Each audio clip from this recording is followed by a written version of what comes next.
अरे कहाँ गए थे? और फोन किसका आया था? पापा जी का फोन था यार। अच्छा, वही बताने गया था किशन को। क्या कह रहे थे? परसों आ रहे हैं वो। अरे वाह, ये तो खुशी की बात है।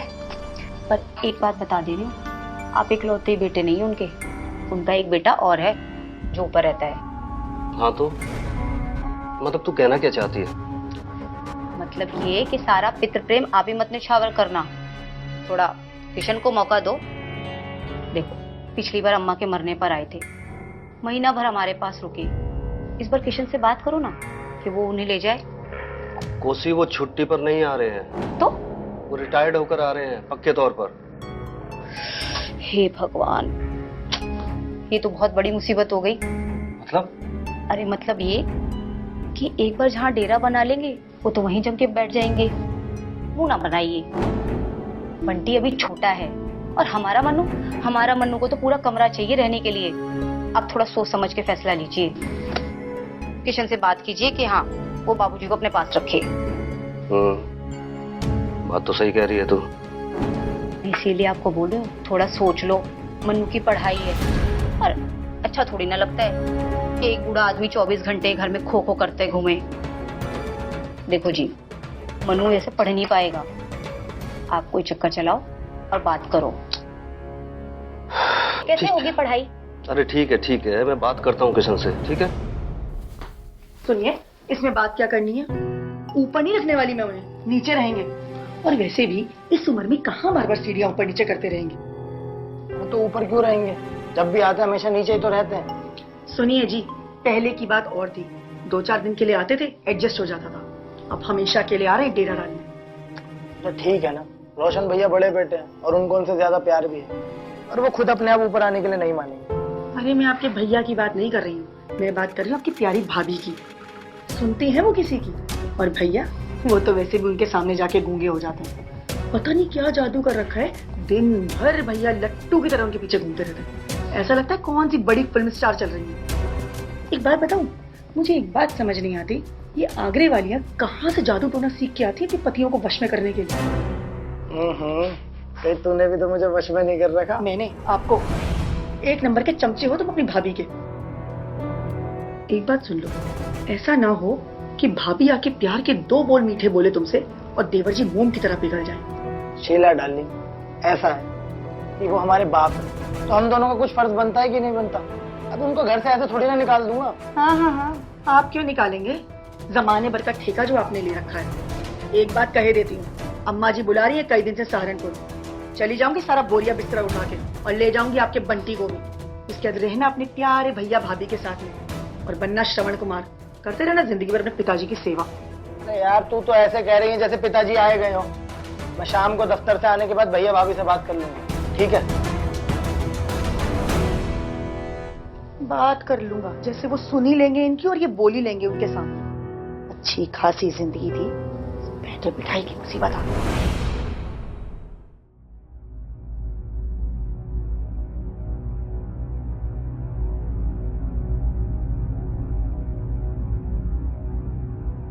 रहने दो भाभी, बैठ जाओ।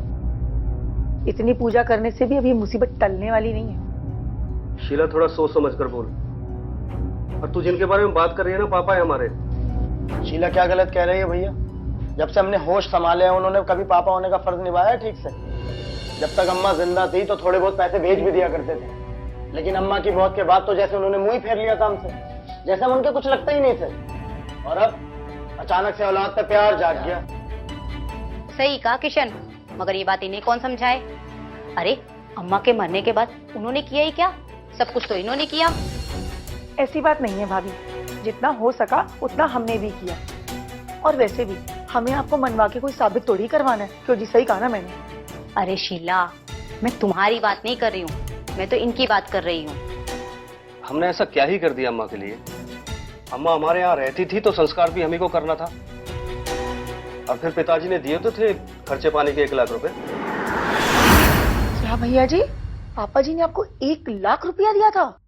हाँ तो खर्च भी तो हो गया था। भैया, बात खर्चे की नहीं है, आप हमें बता भी तो सकते थे। इसमें बताना क्या है? अरे मैंने खर्चा किया, पिताजी ने मुझे पैसे दिए, इसलिए मैंने तुमसे कुछ नहीं मांगा। बहुत बढ़िया भैया, मुझे नहीं पता था कि आपके मन में इतना दुराव है। अरे सलाह कर लेते और बता देते तो मैं अम्मा के संस्कार के हिस्से में से पैसा तो नहीं मांग लेता। हिस्से की बात तो करना ही नहीं। अरे इतने साल से अम्मा हमारे पास रही, हमने इतनी सेवा करी, मगर तब तो आपने बोला नहीं कि अम्मा हमारी है। 4 दिन हमारे पास आ जाए तो हम ही उसकी सेवा कर ले और थोड़ा पुण्य कमा ले। ऐसा तो नहीं है भाभी, अम्मा जब आपके पास थी तो फायदा तो आपको भी था।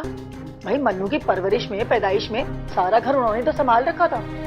वाह वाह वाह वाह, ये बात तो तुमने बहुत सही कही शीला। हाँ, चारपाई पर बैठकर मटर के दाने छील देने से कुछ नहीं होता है। पलंग के नीचे पैर तक नहीं रखती थी अम्मा। एक तो छोटा बच्चा, ऊपर से दूसरी एक बीमार औरत जो सर पर थी। ये तो तुम्हें नहीं दिखा होगा, मैं ही जानती हूँ कि मैंने वो दिन कैसे गुजारे थे। अच्छा पुरानी बातें छोड़ो, अब ये बताओ करना क्या है? पापा जी आ रहे हैं, हम उन्हें घर से निकाल तो नहीं देंगे, आखिर पापा है हमारे। देखो तुम लोग सभी जानते हो कि मन्नू अब बड़ा हो रहा है और हमारे पास 2 ही कमरे हैं। एक मन्नू का है और दूसरे में हम लोग रहते हैं। एक आध दिन की बात होती तो एडजस्टमेंट कर भी लेते, ये तो जिंदगी भर का झमेला है। हाँ तो भाभी हमारा कौन सा 3 BHK है, हमारे पास भी 2 ही कमरे हैं, वो भी आपसे छोटे छोटे। पर बंटी तो तुम्हारे कमरे में सोता है ना, क्यों? बंटी अभी सोता है, पर आखिर कब तक? और वैसे भी बाबूजी का क्या पता आखिर कब तक रहेंगे। शट अप, थोड़ा सोच समझ कर बात करो। तुम जिनके बारे में बात कर रहे हो ना, बाप हमारा कार है।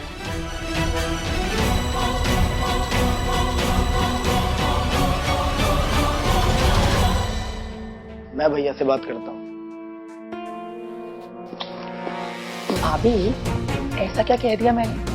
आदमी की जिंदगी का कुछ पता थोड़ी है, कब तक रहेंगे। पता नहीं क्या हो गया भैया जी को।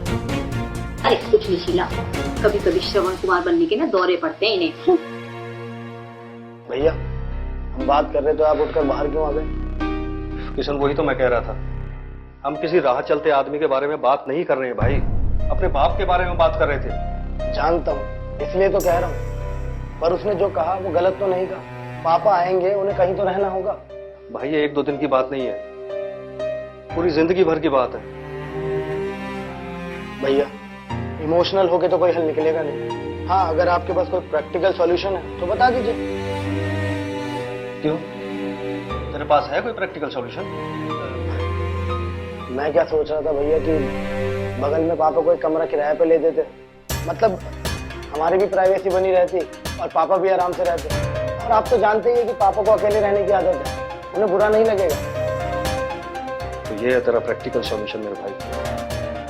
तो आप बता दीजिए कोई सॉल्यूशन प्रैक्टिकल।